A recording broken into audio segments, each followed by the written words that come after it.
자, 고2 교과서 능률 사과 본문입니다. 마지막 6번째 파트 같이 학습해 봅니다. 이제 기본적으로 단어 의미 정확하게 이해하고 그 상태에서 문장 구조에 대한 정확한 분석, 그리고 그걸 바탕으로 의미 덩어리들을 끊어서 한 문장 한 문장에 대한 정확한 해석. 자, 이걸 바탕으로 의미 단위 반복 학습을 통해서 글 전체의 내용 이해는 물론 글의 흐름을 파악하고, 그래서 시험에 필요한 기본적인 기초를 탄탄하게 다지자. 그게 우리 지금 하는 이 학습의 목적이다. 꼭 기억합니다. 자, 이제 결론 부분인데요. 자, 창의성이라는 것은 어떠한 exceptional이라는 단어는 아주 특출난, 뛰어난이에요. 특출난 또는 예외적인 이런 뜻으로도 씁니다. 그래서 아주 특출난 그런 기술이 아니다라는 거죠. 그리고 belong to는 어디에 속하다.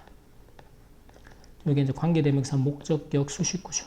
주격. 그래서 이제 아주 어떠한 그룹의 사람들인데, 이 exclusive라는 단어는 원래 독점적인, 그 사람들만 가지고 있는, 그래서 한정적이고 제한적인 이런 뜻으로 써요. 그래서 어떤 한정적인 집단, 이 예가 우리 그 본문 첫 번째 파트에서 나왔는데, 그게 뭐였다? 예술가들하고 작가들이라는 이런 이들과 같은 한정적인 집단에만 속하는 그런 특출난 기술이 아니다라는 거죠. 그것은 실제로 우리 일상생활의 일부분입니다. 우리가 생활에 접하는 다양한, 흔히 일반적이고 평범하고 흔한 그런 일상 속에서 발견할 수 있는 부분이다. 그리고 이게 동격이죠. 그래서 그것은 바로 힘인데, 우리가 디스플레이, 언제든지 드러낼 수 있는, 디스플레이는 보여주고 드러내는 거예요. 창의성이라는 게 우리가 언제든지 일상생활 속에서 드러낼 수 있는, 우리가 choose to. 자, 여기서 anytime이 접속사 형태로 썼죠. 그래서 우리가 그렇게 하기로, 여기서는 to display, 우리가 내 창의성을 드러내고 싶어 라고 생각한다면 그렇게 하고자 선택을 할 때는 언제든 디스플레이, 드러낼 수 있는 힘이다라는 거죠. 누구나 가지고 있는 힘이다. 그게 창의성이다.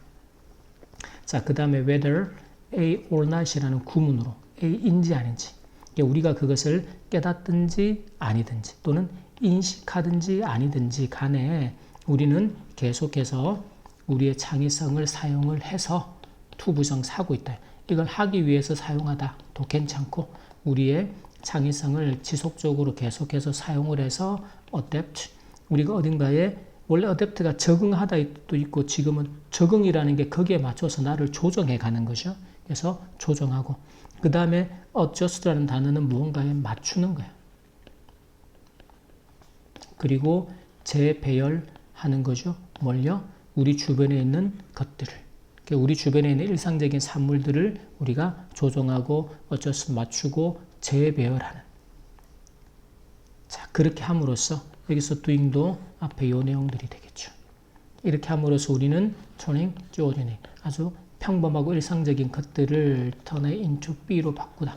something. 이 something은 이제 항상 형용사가 뒤에서 수식을 합니다. 그래서 아주 특출난, 그래서 extraordinary 해서 우리가 늘 아는 평범한 것들을 초반에 나왔던 비상한 것, 아주 특출난 것으로 바꾸게 된다. 그리고 나서는 또 부연 설명이 나오죠. 자, 그것은 어떤 건가 하면 우리가 전에는 본 적이 없었던, 우리가 볼 수 없었던 또는 본 적이 없었던 어떤 것, 새로운 것이겠죠. 자, 그래서 take a look. 자, things인데 여러분 주변에 있는 것들을 take a look, 바라봐라. 하지만 자, don't just give a quick glance. 자, give a glance라고 하면 한번 힐끗 보는 거예요. 그러니까 자세하게 관찰하는 게 아니라 그냥 한번 힐끗 보고서 이건 이러네 저건 저러네라고 쉽게 판단하지 말라. 그래서 그것들을 힐끗 보지 말라. 이제 그 좀 더 집중력을 가지고서 이전에 나왔던 작가들이 보여줬던 것처럼 사물에 대한 아주 예리한 관찰력, 이런 것들을 이야기했다는 거죠. 그걸 이야기하는 거죠. 그래서 look carefully, 아주 carefully는 이제 주의 깊게 살펴봐라. 자, 이렇게 명령문이 나오고 나서 end가 나오면 그러면 뭐뭐 할 것이다 라고 해석해 주죠. 그래서 그리고가 아니에요. 자, 그러면 너는 발견할지도 모릅니다. 어떤 것을. 어떤 거야?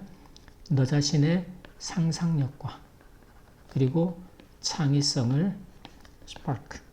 이게 이제 우리가 앞에서는 이런 그 창의성을 발휘하다. 지금 여기서는 창의성을 자극하는, 창의성을 불러일으키는, 상상력과 창의성을 이렇게 불붙게 만드는, 그래서 자극하는 무언가를 발견하게 될지도 모른다.